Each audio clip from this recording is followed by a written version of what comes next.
Okay, welcome everybody. Good evening. I am Kimberlyn Elliott, the Assistant Director here at the Lincolnville Museum and Cultural Center. Thank you so much for joining us tonight for our second installment in our Civil War to Civil Rights series entitled Election to Insurrection, the Black Enfranchisement Question. So tonight, our talk will be facilitated by our Executive Director, Regina Gayle Phillips, and then it will be followed by a Q&A segment. So if you have any questions that kind of pop up throughout the presentation, or you just think of them at the end, go ahead and put them in the Q&A function right at the bottom of your screen, and we'll get to them at the end. If you missed our first installment, it's posted on our YouTube page, which I'll post later on in the chat. And this talk will also be posted within a couple days. So you can look out for that and share it with anybody, friends or family who may have not been able to join us tonight. So with all that said, I will hand it over to Gayle and we will get started.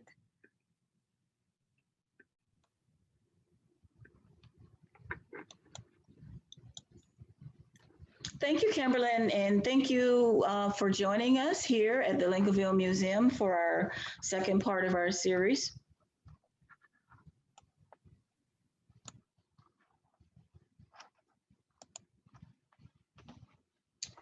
Tonight, we're going to talk about election to insurrection, the Black enfranchisement question. Now, we opened this series last December with a talk about Watch Night and Emancipation. That was on New Year's Eve. Today, we will examine the similarities in activities in the time span from election to inauguration from the 19th century through today.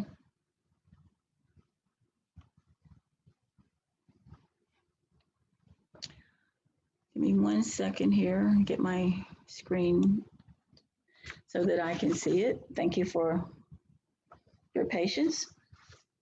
So this period that we're talking about between elections and inaugurations is very interesting as we looked at it over time. It's a span of time that culminated in a civil war, a great compromise, and most recently, an insurrection. Now, central to all of these are the voting rights as a privilege of citizenship. We began to explore this issue long before the insurrection at the Capitol on January 6th. Now, we were looking at the effects of what happened in that time. We know that although it was one of the worst attacks on the US Capitol, which is a great symbol of our democracy here, it was not the first. And although it was not our motivation for this series, we can't ignore it. So you'll hear us talk about it a little bit today. Following that November 3rd, 2020 election, defeated incumbent President Donald Trump initiated more than 60 unsubstantiated claims of voter fraud in predominantly Black precincts in 6 states. On the day of the electoral count, he invited his followers to come to a rally in DC. A mob of those followers stormed the US Capitol, threatening his own vice president, as well as the Speaker of the House and other Congress people. It would lead to the largest domestic attack on the Capitol in American history. As voters were still counting on January 6th, or the electoral votes were still being counted, an angry mob of Trump supporters stormed the Capitol from all directions, sending Congress into hiding. They destroyed property, and at least 1 Capitol policeman was killed, and several others died in the aftermath of that as well. Now, this insurrection by white supremacists is indicative of, and it's also a culmination of the centuries-old battle to suppress the Black vote. Disenfranchisement, intimidation, and terror mark much of the old age tactics used to suppress the Black vote. Today, we're going to look at some historic and current events that have mirror images throughout the ages. The common denominator in them all is race or racism, the validity of citizenship to people of African descent and their right to vote. Now, I want to take a few minutes today so that we can look at a short video. It's being introduced by Jane Pauley on CBS Sunday morning, and the narrator is Charles Blow. So if you would just take a few minutes to look at that, and then we'll come back and talk some more. Hi folks, Kimberlyn here. So we're experiencing some difficulty playing the video. I'll be sure to add it to our resource list so you can watch it later. It's really great, and I think it adds a lot to this conversation. So I'll hand it back to Gayle and we'll pick up without it. I apologize for this. Okay, so thank you. The video covers in very graphic description some of the things that we were talking about. So I really do hope that you'll go to our website, our YouTube, and pick it up so that you can see it if you have not seen that already. But it brings about some understanding of the events and puts it in the context. So part of what it says is it talks about what we're going to talk about now, the Constitution, and how did the Constitution deal with enfranchisement or disenfranchisement for Blacks. So we go to Section 2, Article 1 of the Constitution and talk about the 3/5 Compromise. Now, the 3/5 Compromise settled a dispute at the 1787 Constitutional Convention in Philadelphia, Pennsylvania. And the outcome was to count three out of every 5 enslaved people towards that state's total population or its census. Historically, 3/5 of enslaved people were to be counted among free men to determine representation of the Electoral College, which was the number of votes equal to the representatives in the House and 2 senators from each state. Now, this was not a Southern compromise, as some might think, but it actually came from 2 Northerners. It came from James Wilson of Pennsylvania and also from Roger Sherman of Connecticut. And they saw it as a way to balance the number of the total population of the South, which was heavily laden with people of African descent who had been enslaved, which would have given them a much stronger voice if all those people were counted towards their census. So what they did was they came up with this compromise to create how many people, how many representatives they would have in the House, plus 2 senators from each state. We still have the same system that works today. And so what they did was the Electoral College was created to elect the president. So the framers created a system where electors would become the delegates, and every 4 years they would come to the Capitol.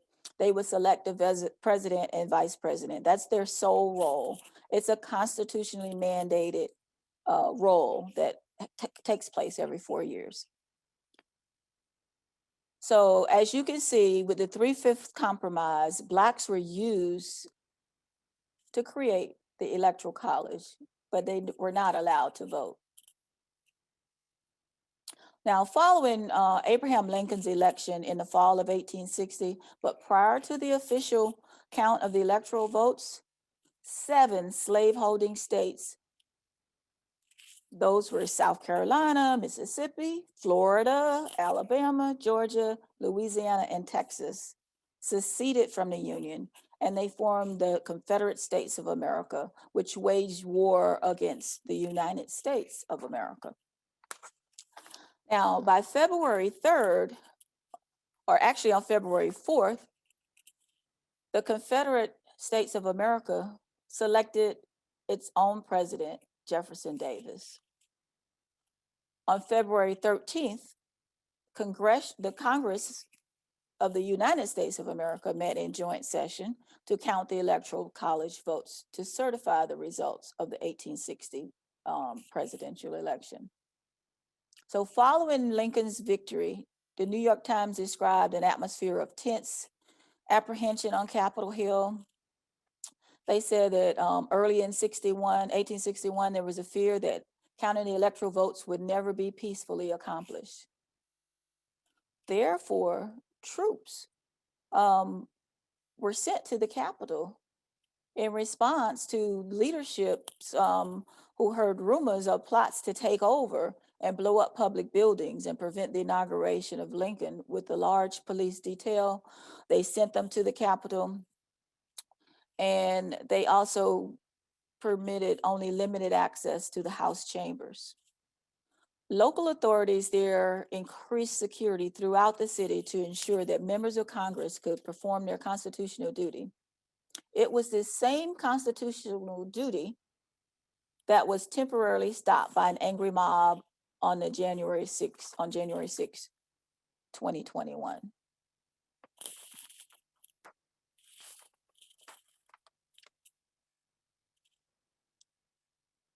Now, most saw Lincoln as a threat back in the 1860s.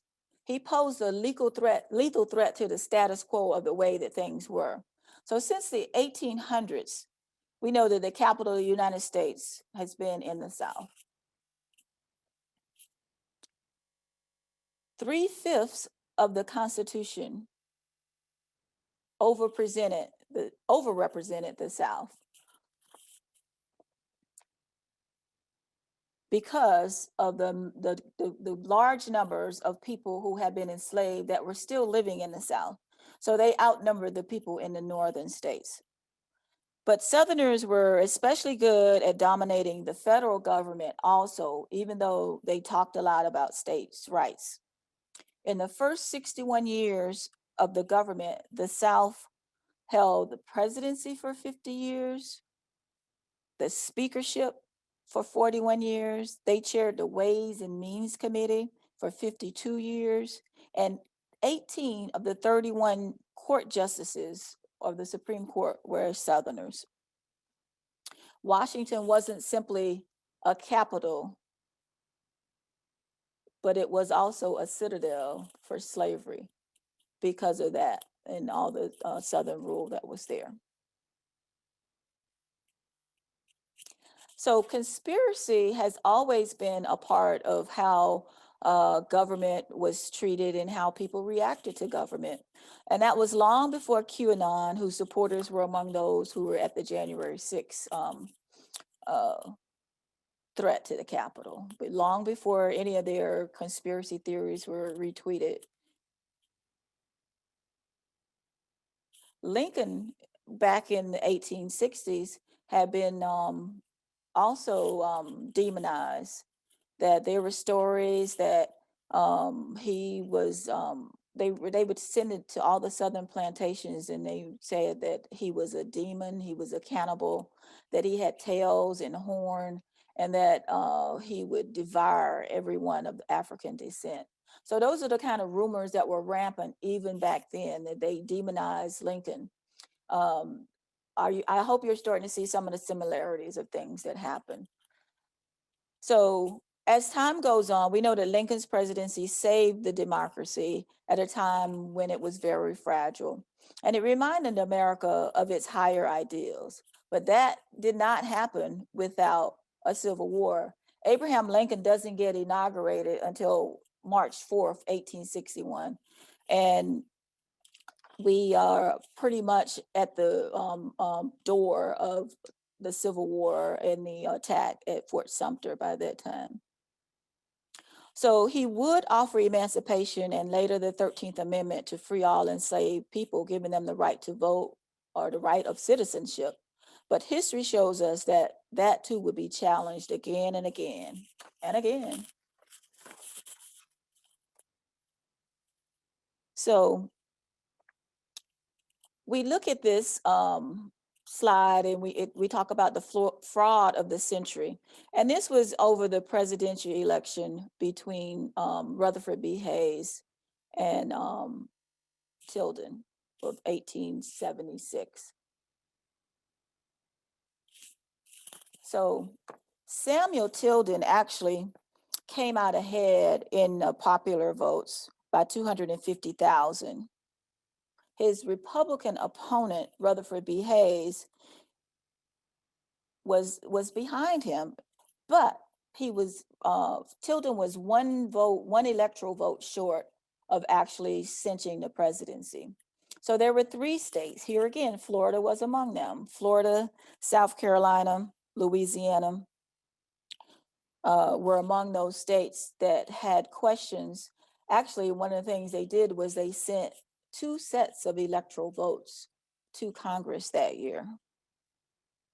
And there was one other outstanding vote from Oregon that there was question about whether there was some fraud there, and that vote was actually in question as well. So the Democrats, who were mainly the Southerners at that point, threatened to filibuster and block the official voting count. Now, this is important because this issue was settled behind closed doors in a hotel in Washington, D.C. And that hotel was the Wormley Hotel.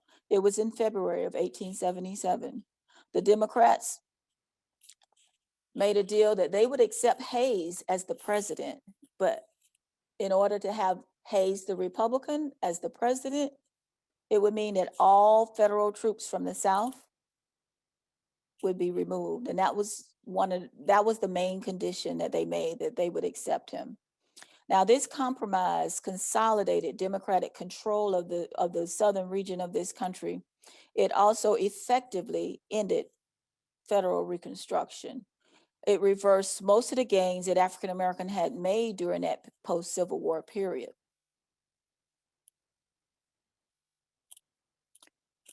And we're going to take a little sidebar here because I think it's an interesting African American history sidebar.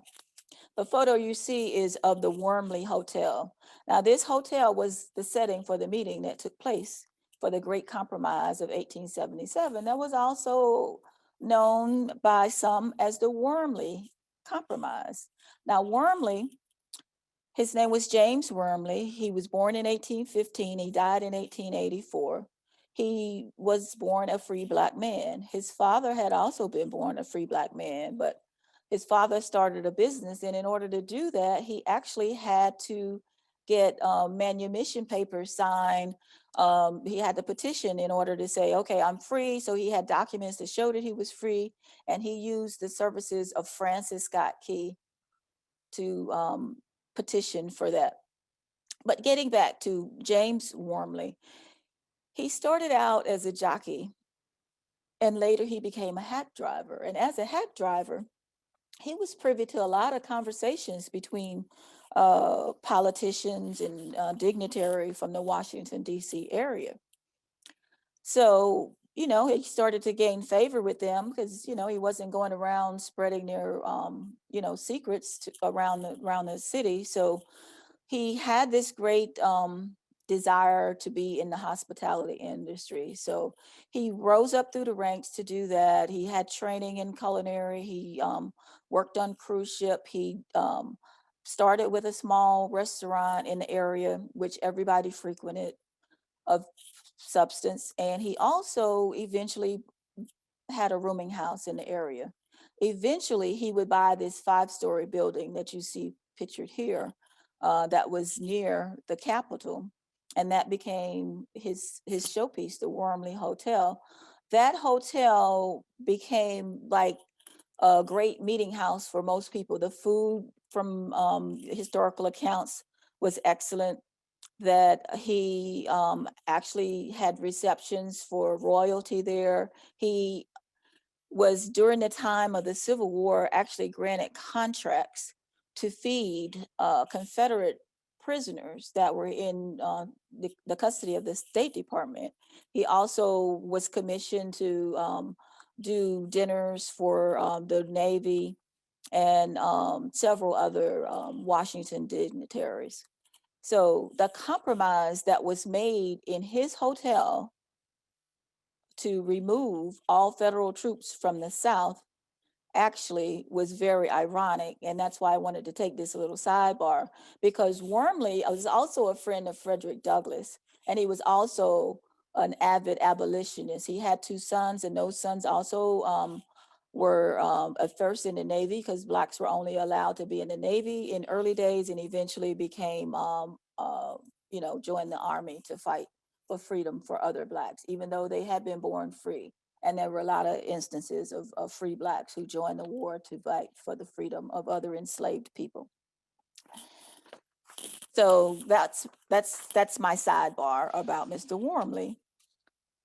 So eventually, the troops actually withdrew from the South, and the Southern regime was able to be reestablished under overtime, and much of the Reconstruction government began to erode. In St. Augustine, after the Civil War, Blacks were granted the right to vote, even though they were given citizenship in the 13th Amendment. The 15th Amendment actually gave Black men the right, or it denied them from being, it gave them the privilege of not being denied the right to vote. Let's put it that way. So we're going to talk a lot more about Reconstruction next week. But for today, we're going to go beyond that, and we're going to talk about some of the trials and the continual plights that we know about the electoral process that has happened over the centuries.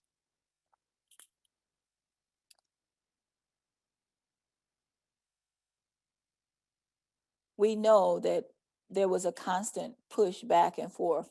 And there's an interesting quote in this Emancipation Betrayed by Paul Ortiz. It talks about St. Augustine, and he says St. Augustine Black citizenship would present a diversity for a time that was not mirrored in the other parts of the state that we know historically, and we're going to talk about some of that too. Now, even in the middle of the most rebelled and outright blatant racial terror campaign against Black voters during 1920 presidential election, St. Augustine was still a standout.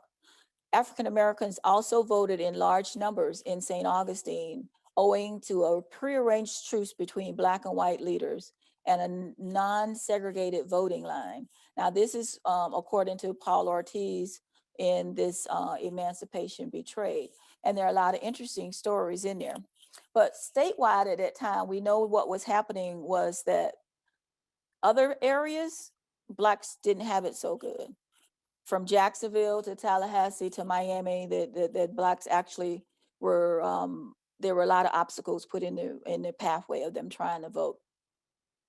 So in this year, Florida actually experienced a massacre at Ocoee, where more than 50 Black were killed. And you can see from this headline that it says 2 men were killed.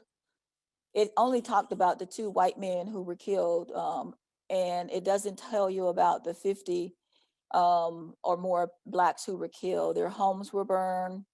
Some of them were, they perished in those homes as they were burning. And this is after a mob who refused to let 2 Black men vote. Well, 1 Black man vote, and he ran to the home of July Perry to seek refuge, and they attacked the home of July Perry where those white men were killed. And what came after was one of the most horrendous stories of our history. And that is that those homes were burned, people were forced out of town. They were told, don't come back to Ocoee. The homes that were left were actually taken away from them, and some of the residents were given as little as $500 for their property. Some got nothing. Some were just too terrorized to go back. And this is part of a statewide effort for organizing from Jacksonville, as I said, Tallahassee, Miami, all over the state. And even in our nation's capital in that year, the KKK marched down Pennsylvania Avenue in full regalia. So the Ocoee massacre and other election tampering would lead to a judicial hearing following the election. We know how that goes, right? Most of the time when there's a congressional hearing, very little results come out of that. So Harding won the election, and he won it in part because of the Blacks who were Republicans at the time, as most Blacks were, in homage to President Lincoln. They had supported him. Prior to that, they had been rallying together with Republicans, mainly Northerners who lived in the South, and they had public joint sessions throughout the state where they met to do slates for who they were going to vote for, the issues that they were going to vote for, and so forth. But Harding, instead of him taking up the cause of the Republicans, he came and he basically defended Southern Democrats who had put him in office, and he left most of those blacks defenseless. And the racial terror that came after that was a rise in the KKK and other militia and terror groups. So once again, racism was at the heart of disenfranchisement. So we're going to skip forward to 2000. So by the time we get to the Bush-Gore contest of 2000, blacks they've already begun, or they're pretty much wholeheartedly pledged their support away from Republicans to Democrats. So the Democratic Party had supported Bill Clinton and Al Gore for 2 terms. As a matter of fact, Bill Clinton had been affectionately known among African-American people as the first Black president. So 2-term Vice President Al Gore was running against the Texas Governor George Bush, who was also the son of the former president, George H.W. Bush. A lot of things happened on election day in 2000. One of the things that happened was there were a lot of irregularities that Blacks, Latinos, and Hispanics, and which was a lot of Florida, especially South Florida, where it is largely Democratic area. A lot of those other urban areas where there were large numbers of Black votes, they were purged from voting rolls without any notification. Polls were changed, machines malfunctioned. So there were these extremely long lines that kept people out way past the 7 o'clock hours when polls would vote. And several lawsuits came as a result of that.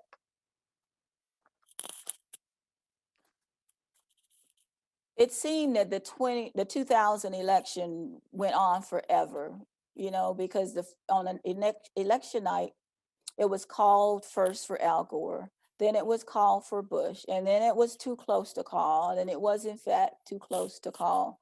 It was about a little over 500,000 votes difference between the two. And so this generated a recount, especially in heavily Democratic areas. And so there were other things that were at play where people thought that, each county had different ballots. They were all different. And we heard about hanging chads, which you see them counting here, dimpled chads, pregnant chads, all kinds of things that this count went on for 3 or 4 into the 5th week. The Supreme Court of Florida came in after the 3rd week of counting and demanded this recount continue and all the votes be counted. By the 5th week, the U.S. Supreme Court comes in and says, stop the counting. So at that point, the vote is set and George Bush is given Florida's electoral votes, and Al Gore goes off and does something else. So Bush becomes the president. And this also would mark the first time in 112 years that a president was elected with a minority of popular votes, but who won in the Electoral College. It was the first time in modern history that this had happened, but we know that we came to that same conclusion again a few elections later.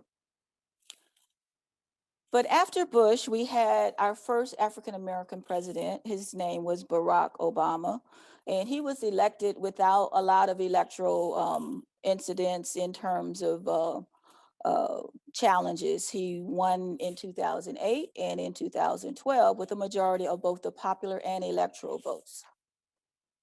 Now, race did become an issue. It was a major issue in the Obama election. And at that time,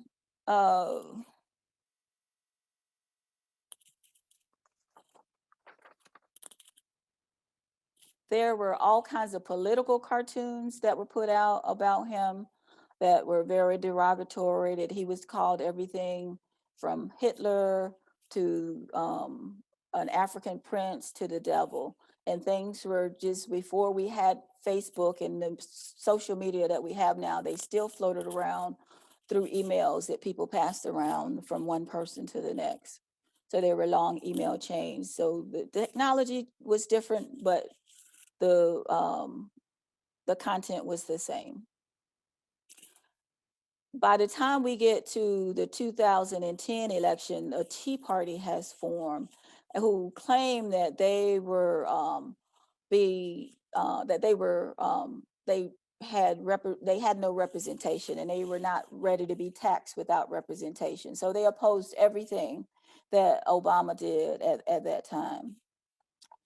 So also during that time period, we saw a rise of a term that was new to us then, but now we've come to know it as birtherism, which was the claim that Obama was not born in the United States and that he was a Muslim, which is interesting. But at the same time, they were claiming that he was a Muslim. They were also spreading rumors about how militant he and his pastor were because of some of the sermons that he preached. But these claims of birtherism were being thrown around by a lot of extremists, including a man that will run after Obama. His name was Donald J. Trump. So Trump, who had been a businessman in New York, decided to run in 2016, and his Democratic opponent, by the time we get to the general election, is Hillary Rodham Clinton. Now, Clinton had been the wife of Bill Clinton, a former president. She was a senator from the state of New York. She was also the Secretary of State under the Obama administration. She gained 3 million more popular votes than Donald Trump did. But there were some key precincts throughout the country, once again, where Donald Trump was able to win in the Electoral College. And we know that about 90% of Blacks voted for Hillary Clinton in the popular vote. But because it was a time when about 20,000 votes in key places, including in Michigan, that's where Detroit is, and some other key states, less than 20,000 votes in most of those states, in some places less than that Trump won in the Electoral College.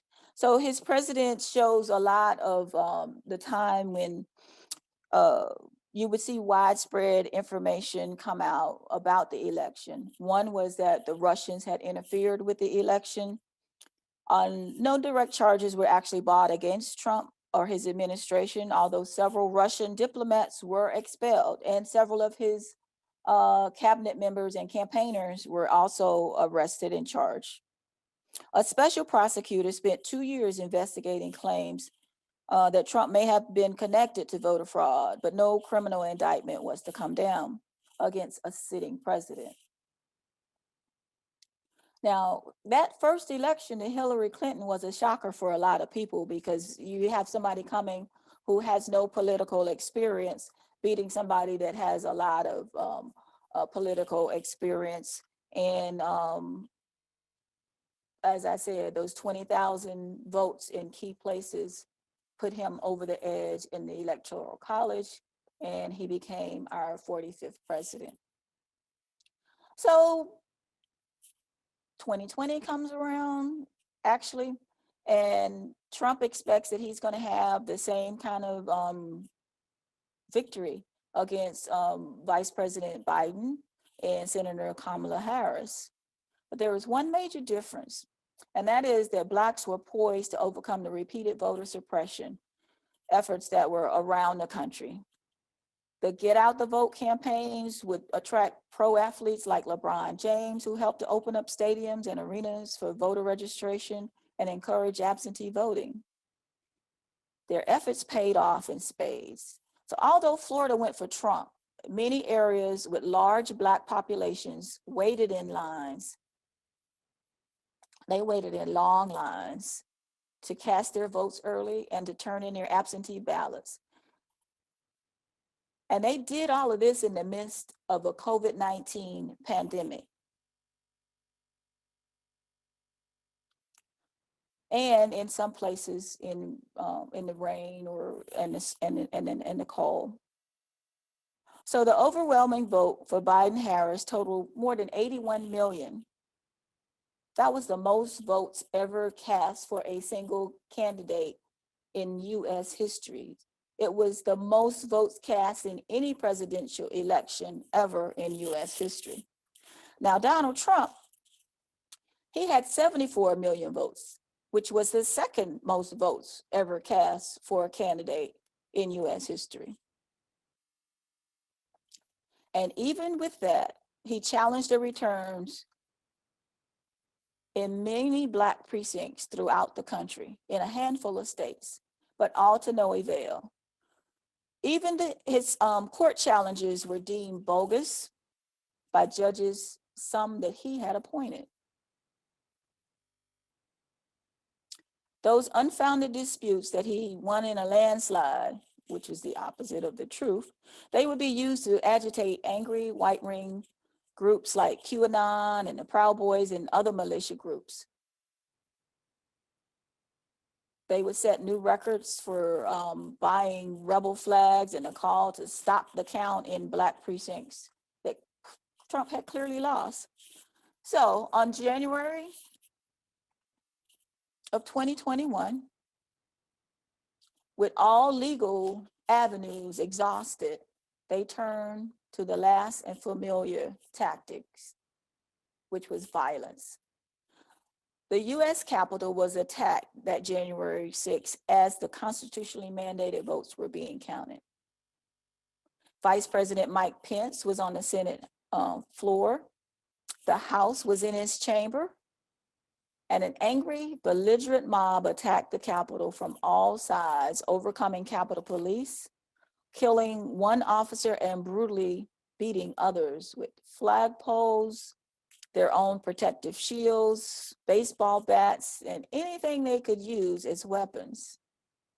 The Vice President and Congress barely escaped their terror. The DC National Guard would have to be called in to restore order.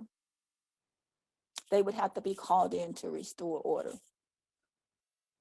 Amazingly, after control, the Capitol was regained after hours of mayhem.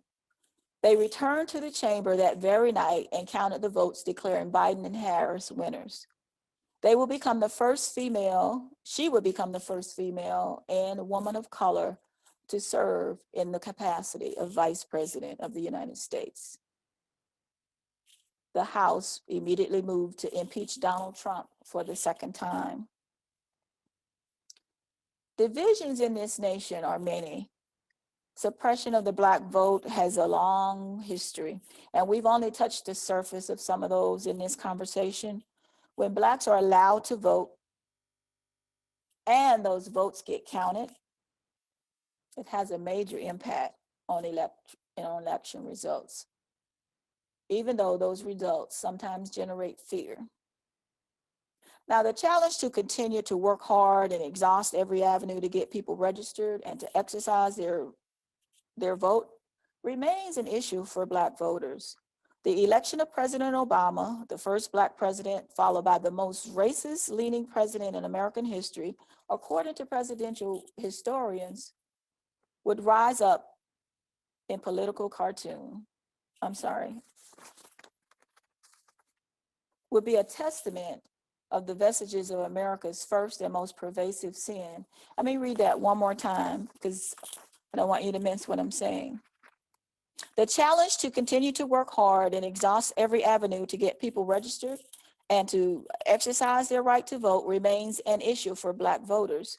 The election of President Obama, the first Black president, followed by the most racist-leaning president in American history, according to presidential historians, is a testament to the vestiges of America's first and most pervasive sin, racism, which is based on white supremacy. Thank you for listening today. Please join us next week as we discuss Reconstruction, A Taste of Freedom. And I do hope that you'll go to our YouTube page when Kimberlyn has it posted for you so that you could see the video also by Charles Blow, which I think is also very informative. Thank you again.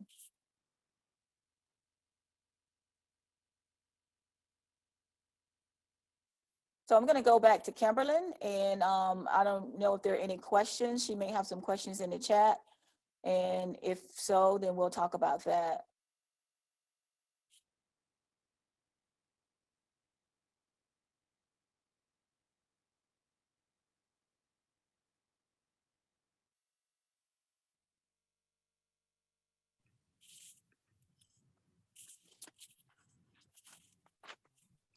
Okay, hi everybody. Thank you so much for bearing with us.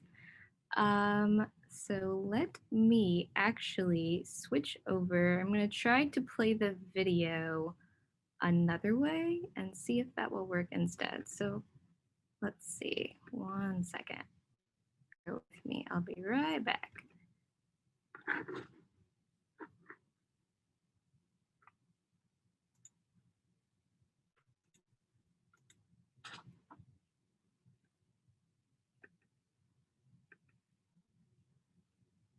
Alrighty.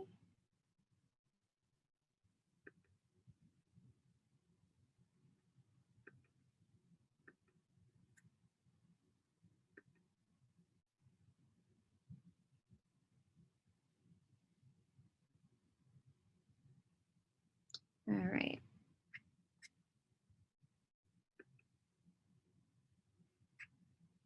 You're muted, Gayle.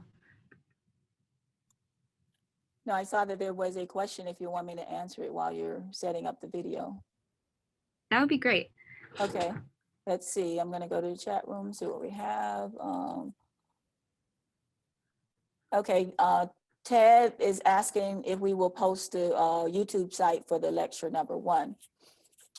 Thank you. Definitely. I'll do that once I get this playing. Okay, so I'm going to go to the question.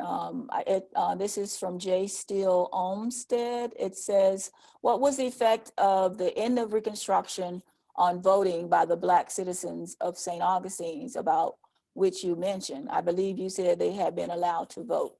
And actually they did. St. Augustine has a unique history post-Reconstruction, in that it continued to elect Black elected officials until 1902 was the last election. We're going to talk a lot more about that next week.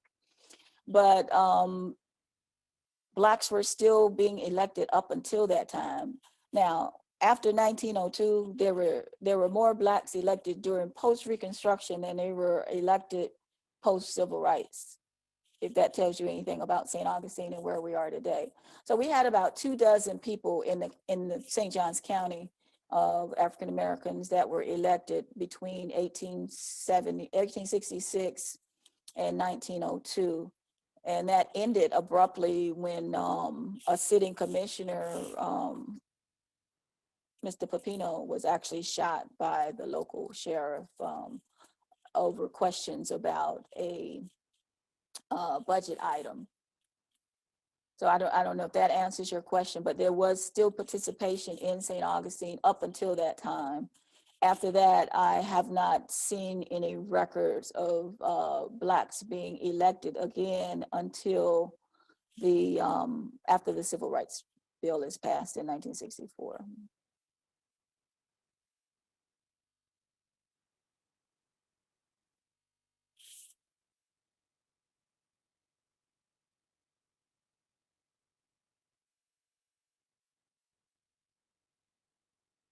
Okay, I see Kimberlyn has the YouTube addresses posted.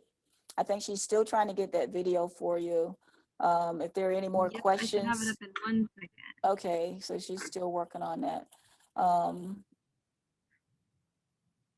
So I'm going to read this comment unless you're ready. 1 second. Oh. Let's see. The ugly and violent events at the Capitol this past week echo ugly and violent chapters of America's past. We have thoughts from New York Times columnist Charles Blow, whose new book is called The Devil You Know. There are many historical precedents for the way white supremacy responds when that perceived supremacy is threatened. One example unfolded during Reconstruction. At the end of the Civil War, several Southern states were majority Black, and several others were within striking distance of being majority Black. Then the ratification of the 15th Amendment gave Black men the right to vote, which in turn made some of the electorates majority black. This was a serious threat to absolute white power. So white supremacists banded together in Mississippi, a black power center during Reconstruction, and formed the Red Shirts, a group of vigilantes who used pressure, intimidation, and violence to prevent black people from voting. What they couldn't achieve numerically at the ballot, they would achieve through terror in the community. Their efforts worked so well that red shirt groups soon sprang up in other southern states. After their success, Mississippi called a constitutional convention in 1890 to severely restrict black suffrage and write white supremacy into the DNA of the state.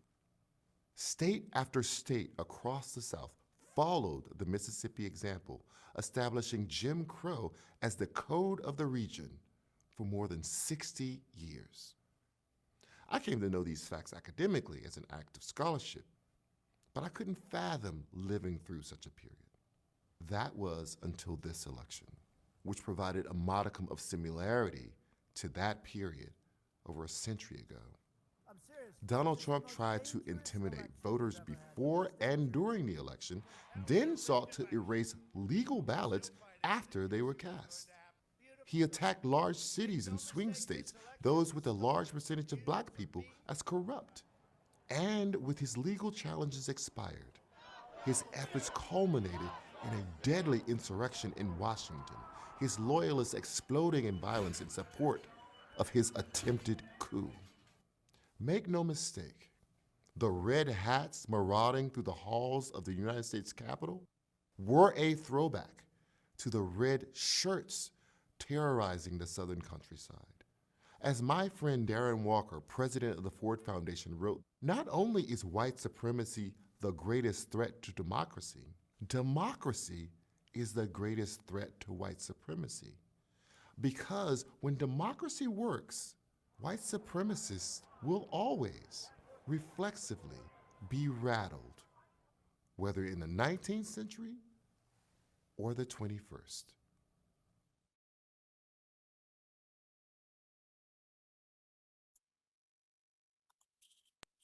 So thank you, Kimberlyn, for getting that out to us. I'm glad you got a chance to play it.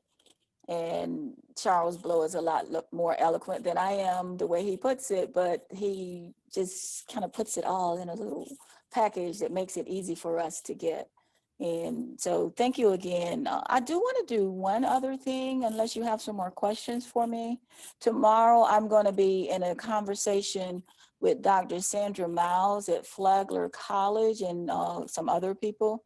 And I think that starts at 5:30 tomorrow, same time. And you can, go to Flagler College. I don't have the address right here readily available. I don't know. I don't think you have it right there either. But we're going to talk about Black History Month and what was its origin and what's its meaning and why we need it. So hopefully you'll tune in and we'll have some interesting dialogue that won't just be me. It'll be some other people that will be talking and we'll exchange some ideas. Hopefully that will be enlightening to you. So we I'm have giving it a back to you. comment. Okay. Oh wait, we had a Q&A question. Well, I'll start with the comment. It says, great job. I fear modern day tactics regarding voter suppression in 2024, like the literacy tests and poll taxes used in the past. And so we were kind of having this conversation upstairs talking about poll taxes in the modern day after the amendment was passed to allow felons to have the right to vote. So yeah, you can see that parallel today. Absolutely. And even with new,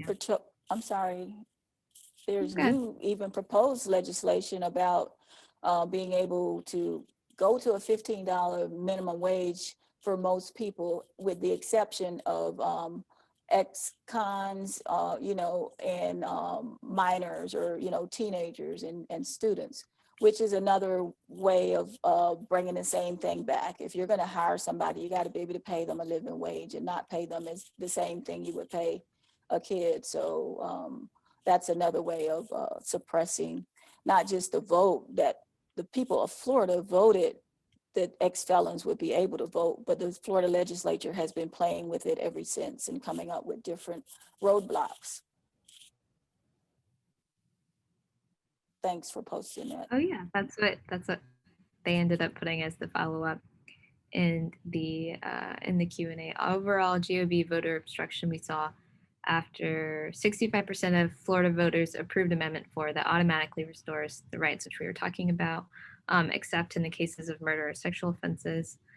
Senate Bill 7066, which you just mentioned, which requires them to pay off the fines.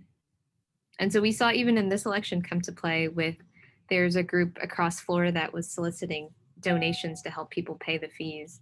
And then with Mike Bloomberg and his not stunt, but his actions donating money to the cause as well, so people could get those poll taxes, for a lack of a better word, but taken off. And that was a part of the get out the vote campaigns as well, because it actually helped some people who maybe just didn't have the money to pay those fines. And some of those fines, they're not all that serious. Some of, depending on what socioeconomic status you're in, having to put out $500 for a fine means whether you're going to pay your rent that week or whether you're going to eat and, take care of your family. So it really made a big difference. I mean, and we'll see kind of when we get to our Jim Crow episode, how this increase in criminalization directly impacts the voting populace and how you can control who's able to even participate just by giving people, especially back in the 20s, like we're going to talk about, these fines that were just trumped up and non-existent. That's true. Awesome. Thanks. Yeah. So we'll get there. All of these are really nice and intertwined. So it's kind of like following the thread through the past to see kind of where these ideas of today had an origination in the past. Let's see, there's something else that I wanted to bring up, but I don't know if I quite remember. I've put the links to the past lecture, the video that we just played, just in case it came off a little choppy, and then Gayle's talk tomorrow at Flagler. Just says, we have another Q&A. Let's see what's in there. Oh, someone said, whatever happened to the Wormley Hotel? How did Mr. Wormley feel about his hotel used to cheat Black people through the Compromise of 1877? Now, I didn't find any kind of record of Mr. Wormley after that. No. He did write a book, which I confess I have not read yet, because I'm just learning about him. It's interesting. And the information that I have actually came from the White House Historical Association. He did have two sons, and he died actually about 10 years after this happened. He died while having surgery for having kidney stones removed.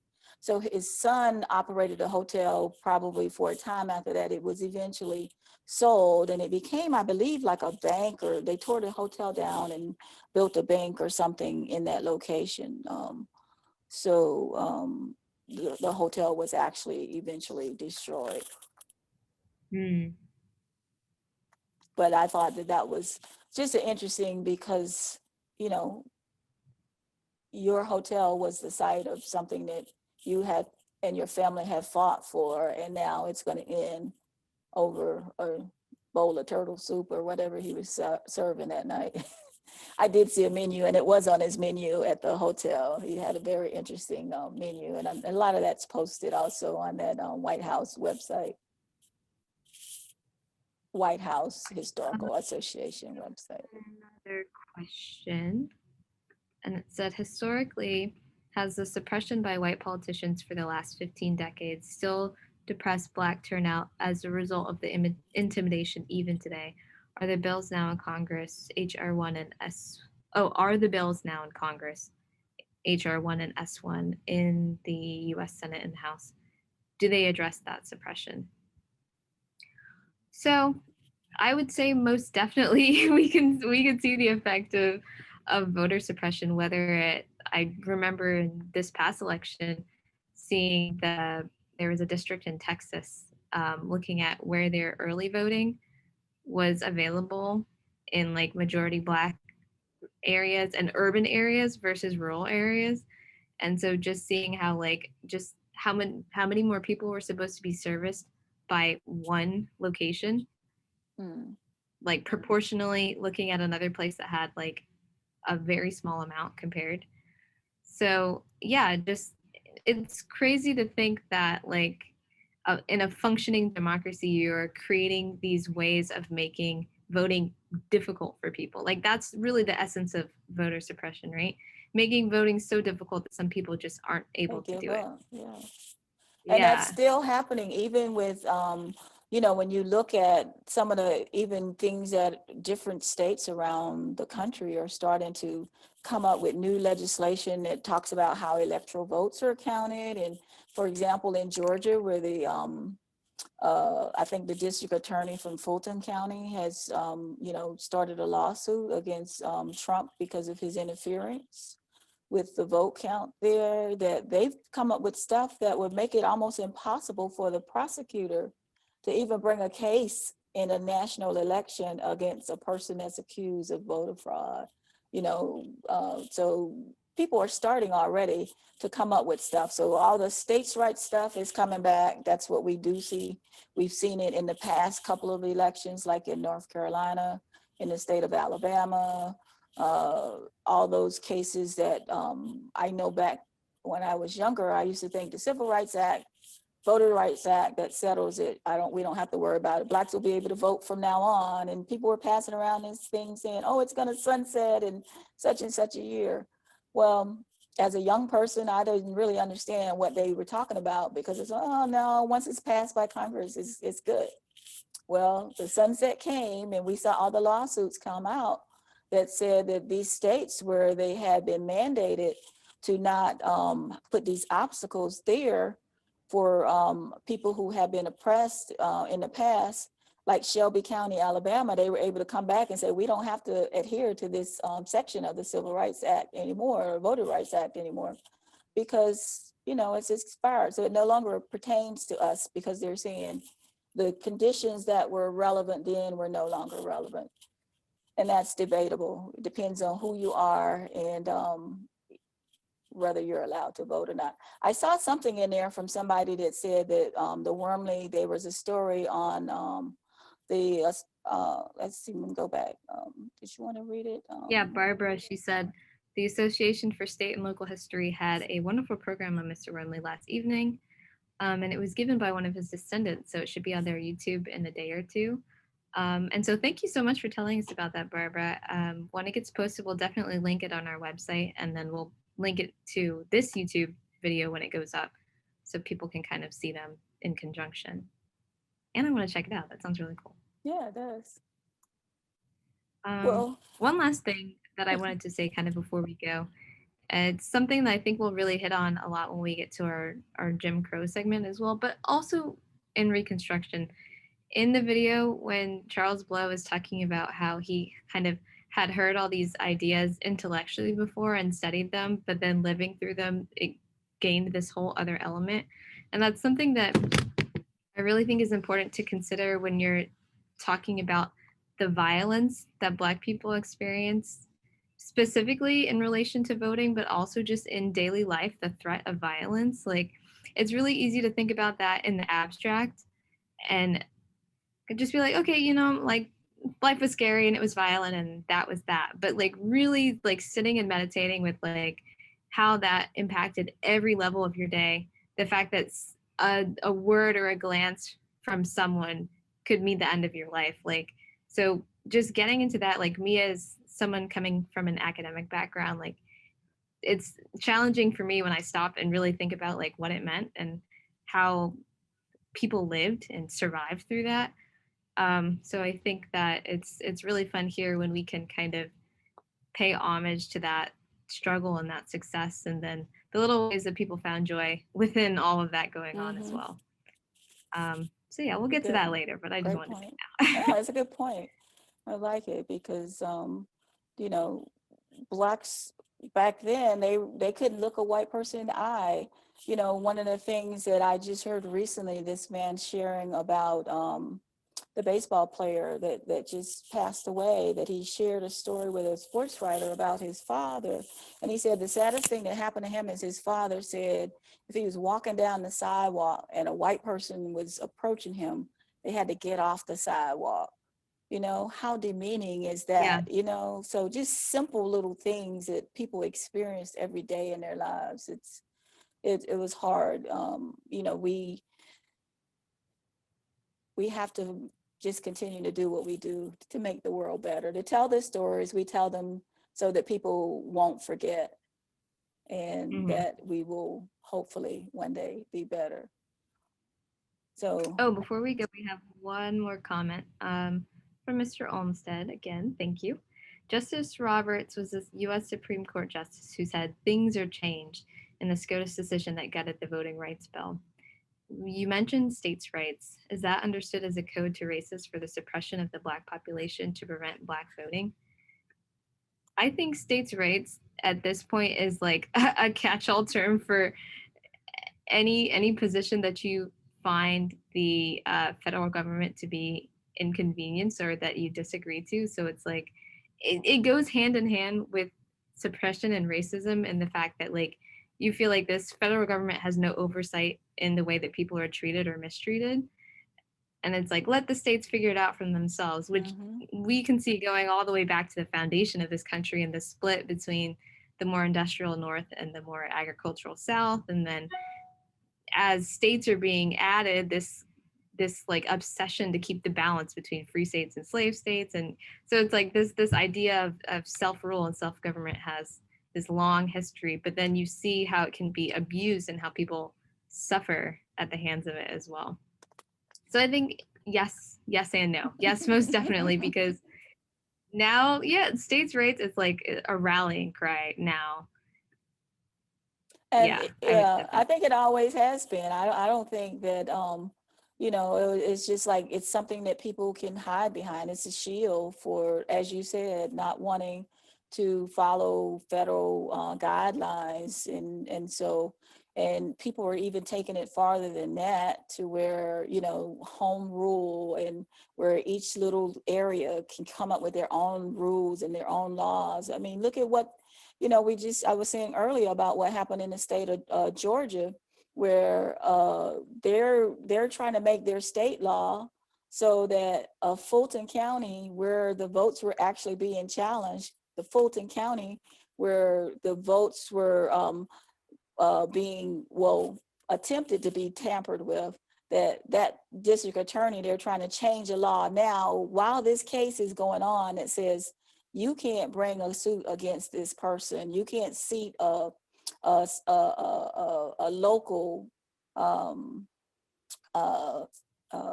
grand jury. The grand jury has to be from throughout the state so that we can have this balance of people who look like us from other parts of the state who can determine the outcome of this case, even though it affected you in your area. So it's going even beyond the state's rights to, you know, local home rule kind of issues. Yeah, unfortunately. So yeah, that was our last question. So I would like to say again, thank you for everyone who joined us and braved our technical difficulties. We're a small operation here, and we really enjoy doing this, and we hope you enjoy it as well. So I'd like to say a special thank you to everybody who provided a donation when they registered. We really appreciate your support as well. Once we close this meeting, a survey will pop up. And if you could just take a minute to complete it, that would be really helpful for us as we move forward and kind of craft the rest of our series. As we said, next week, we'll be taking a closer look at the Reconstruction era, specifically in St. Augustine, and how it conformed to and defied the national narrative. So I will post the link for registration for next week in the chat. And that is kind of all I have to say. Register. It'll be just like the same format as today. And we hope to see you next week, same time, same station. And stay well and good night, everyone. Thank you again. Good night.